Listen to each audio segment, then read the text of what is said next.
National Urdu T V کی ہر خبر پر آپ کی پہلی نظر، آج نہ سچائی کا سننے کے لیے سبسکرائب کیجئے نیشنل اردو ٹی وی۔ ناظرین، آپ دیکھ رہے ہیں نیشنل اردو ٹی وی اور میں آپ کے ساتھ وسیم ندوی۔ تو چلیے ناظرین، بڑھتے ہیں اہم خبروں کی جانب۔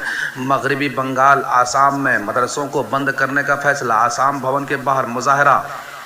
پی ایم مودی نے کیا قوم سے خطاب، کورونا کے خلاف جنگ میں پی ایم مودی کا نیا نعرہ، جب تک دوائی نہیں تب تک ڈھلائی نہیں۔ بھلے ہی لاک ڈاؤن چلا گیا ہو لیکن وائرس نہیں گیا۔ اس بار پی ایم مودی نے اپنے خطاب میں رکھا خیال بہار الیکشن کا۔ اپنے خطاب میں معیشت، بے روزگار، چین اور غریبوں کی راشن اسکیم کی مدت میں مزید توسیع کا ذکر نہ کیا۔ دیا صرف کورونا وبا سے برتنے والی احتیاط پر زور۔ انہوں نے اپنے خطاب میں کوئی ایسی بات نہ کہی جس کو حزب اختلاف بہار انتخابات کے ضابطۂ اخلاق کی خلاف ورزی سے جوڑ کر پیش کر سکے۔ ایل جے پی ریاستی صدر کی تیجسوی یادو سے ملاقات، چیمی گوئیاں شروع۔ ایس ڈی پی آئی کے قومی صدر ایم کے فیضی نے کیا حکومت سے مطالبہ، عازمین حج کو انکم ٹیکس ریٹرن جمع کرنے سے مستثنیٰ کر دیا جائے، کیونکہ انکم ٹیکس ریٹرن جمع کرنے کی لازمیت سے لاکھوں غریب حج عازمین کی بری طرح متاثر ہوں گے۔ مدھیہ پردیش ضمنی انتخابات، بی جے پی لیڈر پر شرائط کی خلاف ورزی کا معاملہ درج۔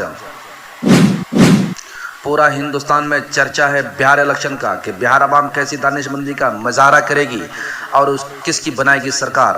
امیدواروں کے پرچہ نامزدگی داخل کرنے کے ساتھ ہی سیاست نے لے لی کروٹ۔ دہلی ممبئی میں 5G کے لیے 187 ارب روپے کی سرمایہ کاری کی سخت ضرورت۔ مغربی بنگال میں جلد ہوگا صدر راج کا نفاذ، بی جے پی رکن پارلیمنٹ سومترا خان کا دعویٰ۔ بے روزگاری بڑھی کیونکہ نتیش حکومت نے کوئی قدم نہیں اٹھایا، لگایا الزام تیجسوی یادو نے۔ کہا کہ بے روزگاری کی شرح میں بے تحاشا اضافہ۔ بہار میں وزیر اعظم نریندر مودی کی مجوزہ ریلی سے کانگریس اور آر جے ڈی میں خوف طاری، یہ کہا بھارتیہ جنتا پارٹی کے سابق مرکزی وزیر سید شاہنواز نے۔ بہار میں منگل کو ریل حادثہ، پروانچل ایکسپریس کے 2 ڈبے پٹری سے اترے، مچی افراتفری، اب تک کوئی کسی کی موت کی خبر نہیں۔